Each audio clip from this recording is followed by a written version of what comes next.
조용한 훈련장에서 갑자기 들린 총성에 이라크 특수부대원들이 경악하며 소란을 피웁니다. 모두가 감탄과 궁금증 속에 술렁이는 가운데 한 부대원이 이 상황이 이해되지 않는다며 고함을 지릅니다. 그러자 교관이 다가와 그의 총을 합수하는 상황이 펼쳐집니다. 과연 무슨 일이 있었던 걸까요? 여러분의 구독과 좋아요 부탁드리며 재미있게 시청해주시기 바랍니다. 이 내용은 해외 커뮤니티에 올라온 사연을 재구성하여 만들었습니다. 감동적이고 재미있는 이야기체 보는 마음에 올리는 이야기 이메일이나 쪽지로 부탁드립니다. 해당 사연자를 대신해 저희가 소개해드리겠습니다. 안녕하세요 여러분, 저는 이라크에 사는 하산입니다. 저는 이라크의 유명한 특수부대에서 복무하고 있으며 우리 부대는 국가를 지키기 위해 정찰과 전투 훈련에 힘쓰고 있습니다.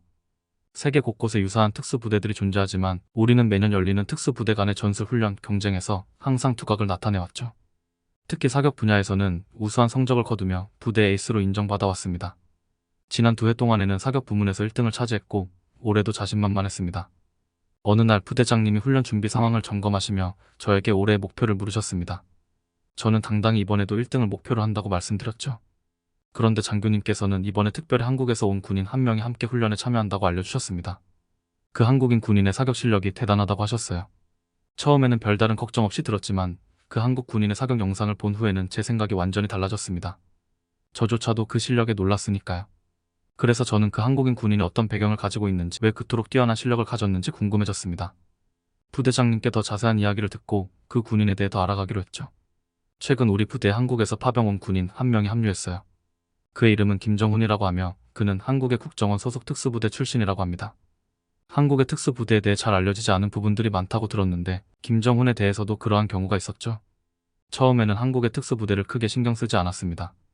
하지만 김정훈의 뛰어난 사격 실력을 목격한 후 제 생각이 완전히 바뀌었습니다. 그가 파병된 이후 말없이 혼자 임무를 수행하는 모습을 보았고 그의 전문성과 집중력에 감탄하게 되었죠. 한국과 북한이 휴전 상태에 있고 분단된 나라라는 것도 알게 되었고 이는 그가 가진 능력의 배경이 될 수 있겠다고 생각했습니다. 어느 날 저는 그에게 다가가 인사를 건넸지만 그는 단지 제 얼굴을 바라보고 지나쳤어요. 그 순간 제게는 당황스러움과 함께 깊은 인상을 남겼죠. 비록 그가 말이 없는 사람이라 할지라도 그의 능력에 대한 존경심은 생겼습니다. 그의 사격 장면은 계속 제 머릿속을 맴돌았고 그가 가진 실력에 대해 더 알고 싶어졌습니다. 그는 분명 특별한 사람이며 그로부터 배울 점이 많다고 느꼈죠. 한국에서 온 김정훈이라는 특수부대원의 참가로 인해 이번 전술훈련에서 1등을 차지할 수 있을지 자신이 없어졌습니다. 그래서 훈련 전날까지 고강도 사격 연습에 몰두했죠. 마침내 전술훈련 날이 왔고 저는 제가 해온 노력을 바탕으로 충분한 자신감을 가지고 있었습니다. 하지만 김정훈은 단지 사격뿐만 아니라 체력과 전투 기술에서도 뛰어난 실력을 보였습니다. 그는 모든 면에서 뛰어나 상위권에 속했고 기대했던 마지막 사격 훈련에서는 50m와 500m 거리의 표적을 사용했습니다. 각 참가자에게 주어진 총알은 30발이었고 이 훈련은 누가 더 정확하게 명중시키는지를 겨루는 경쟁이었습니다. 예상대로 저와 김정훈은 모두 30발을 완벽하게 명중시켰고 다른 참가자들은 우리만큼의 명중률을 보이지 못했습니다. 그 후 소총 사격에서 승자를 가리지 못해 우리는 권총 사격으로 전환했습니다. 교관님은 5개의 표적 중 더 많이 맞춘 사람이 최종 승자가 될 것이라고 말씀하셨죠. 저와 김정훈 모두 5발을 발사하여 모든 표적을 명중시켰고 승부를 가리기 어려웠습니다. 그 순간 교관님이 자신의 담배 한 개비를 꺼내서 표적 중 하나에 끼우셨습니다. 그것을 맞춘 사람이 최종 승자가 되는 조건이었습니다. 교관님이 담배 한 개비를 표적에 끼우시며 이를 맞추는 자가 이번 훈련의 1등이 될 것이라고 선언하셨죠. 김정훈은 집중하여 총을 들고 조준을 시작했습니다. 약 3분 후에 그의 총에서 발사된 한 발의 총소리가 울려 퍼졌고 이에 레바논 특수부대원들이 환호하기 시작했습니다. 저도 결코 지지 않기 위해 최선을 다해 조준했지만 결국 방아쇠를 당기지 못했습니다.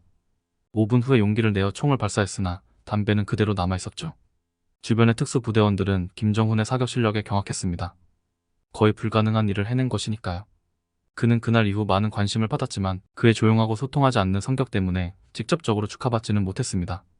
그에 대한 제 생각이 변하기 시작했습니다.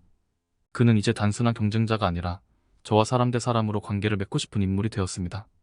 그의 무뚝뚝함에도 불구하고 김정훈에게 다가가 교류하고 싶다는 생각이 들었습니다.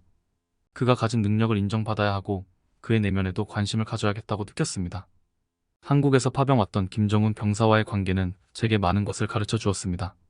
그에게 지속적으로 인사하고 관심을 보이며 접근했더니 시간이 지나며 그도 저에게 조금씩 마음을 열기 시작했습니다.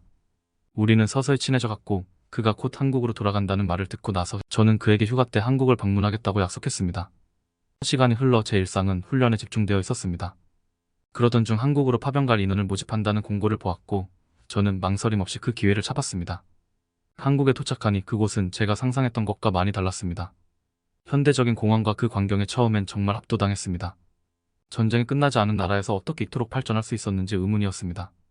하지만 더 놀라운 것은 그것뿐만이 아니었습니다. 이전에 경험한 러시아 공항에서의 복잡함과는 달리 한국에서는 모든 것이 신속하고 효율적으로 진행되었습니다. 한국의 발전된 모습과 질서 정연한 사회 시스템은 저에게 큰 인상을 남겼습니다. 제가 김정훈과 약속한 대로 이 특별한 나라에서 새로운 경험을 하게 되었다는 사실이 저를 설레게 했습니다. 휴식을 취한 뒤 하사는 기대감을 안고 한국의 군부대로 이동했습니다. 그곳에서 예상치 못한 반가운 인물을 만났는데 바로 이라크에서의 오랜 동료였던 김정훈이었습니다.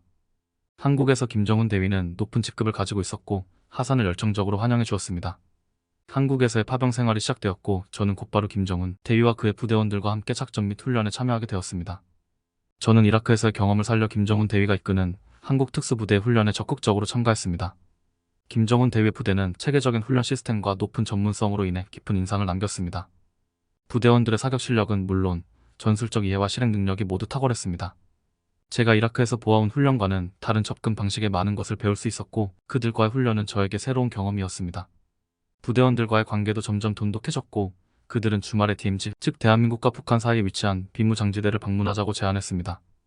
DMZ가 일반인들도 방문할 수 있는 곳이며 역사적인 중요성과 자연의 아름다움을 함께 경험할 수 있다고 들었습니다. 한국에 파병 오기 전까지만 해도 휴전 상태 국가에 대한 제 생각은 매우 제한적이었지만 이러한 방문을 통해 저는 한국의 다양한 면모와 역사적 배경을 더 깊이 이해할 수 있게 되었습니다. 하산이 DMZ를 방문한 그날 그는 많은 것을 느꼈습니다. DMZ는 한국과 이웃 국가 간의 긴장이 느껴지는 곳이지만 그곳에서 하산은 한국이 어떻게 평화를 유지하려 노력하는지 직접 볼 수 있었습니다. 그와 김정훈 대위는 제3땅굴을 방문했어요. 이곳이 과거 북한이 남침을 위해 만든 터널이라는 설명을 듣고 하산은 그곳의 역사적 중요성을 깨달았습니다. 전망대에서 북한을 바라보면서 하산은 더욱 두 나라 간의 복잡한 관계를 이해하게 되었습니다. 하지만 한국 사람들의 따뜻함과 일상 속 신뢰에 더 마음이 갔어요. 특히 관광객들이 서로 핸드폰을 맡겨 사진을 찍어주는 모습에서는 이곳 사람들의 친절함과 신뢰를 느낄 수 있었습니다. 이러한 행위는 한국이 얼마나 안전하고 서로를 배려하는 문화를 가지고 있는지를 보여주었죠. 하산은 이 모든 경험을 통해 한국에 대한 새로운 이해와 존경의 감정을 키워나갔습니다. DMZ 방문은 그에게 단순한 관광이 아니라 깊은 인사이트와 감동을 제공하는 귀중한 시간이 되었습니다. 한국의 전통 횟집에 도착한 하산과 김정훈 대위는 창밖으로 펼쳐진 바다 경치를 감상하며 식사를 준비했습니다. 김정훈 대위는 하산에게 한국의 다양한 해산물 요리 중에서도 특히 신선한 회와 낙지탕탕이를 추천했습니다. 하산은 이국적인 요리에 대한 기대감으로 가득 찼습니다. 먼저 등장한 회는 색색깔의 싱싱한 생선들로 아름답게 배열되어 있었습니다. 회가 테이블에 서빙되자 김정훈 대위는 하산에게 어떻게 회를 즐기는지 자세히 설명했습니다. 초장에 찍어 먹는 방법, 마늘과 고추를 곁들여 먹는 방법 등 다양한 먹는 방식을 소개했습니다. 처음으로 회를 입에 넣은 하산은 그 신선하고 깨끗한 맛에 감탄했습니다. 소주 한 잔을 곁들이며 맛본 회는 그에게 지금까지 왜 이런 걸 안 먹어봤나 싶었습니다. 이어서 나온 낙지탕탕이는 너무 놀라웠습니다. 살아 움직이는 낙지를 먹는 것은 하산에게 전혀 새로운 경험이었습니다. 김정훈 대위는 낙지탕탕이를 즐기는 방법을 소개하고 낙지와 함께 먹는 각종 야채와 양념에 대해서도 설명했습니다. 하산은 조심스럽게 낙지탕탕이를 시도해보았고 그 쫄깃한 식감과 향신료의 맛이 어우러진 독특한 맛에 즐거워했습니다. 처음에는 이런 걸 왜 먹나 했는데 먹어보니 이걸 먹으러 한국에 또 와야 되겠다 싶었죠. 그렇게 의미 있는 주말을 보낸 후 하산은 일상으로 돌아왔습니다. 한국의 김정훈 대위와 그의 부대원들과 함께 보낸 시간 동안 자연스럽게 사격 실력과 체력이 향상되었습니다. 어느덧 이라크로 돌아갈 날이 되었고 하산은 한국에서의 경험을 소중히 마음에 간직했습니다. 그가 한국에서 보낸 시간은 비록 길고 짧다면 짧은 시간이었지만 그 안에서 많은 것을 배우고 한국을 진심으로 좋아하게 되었습니다.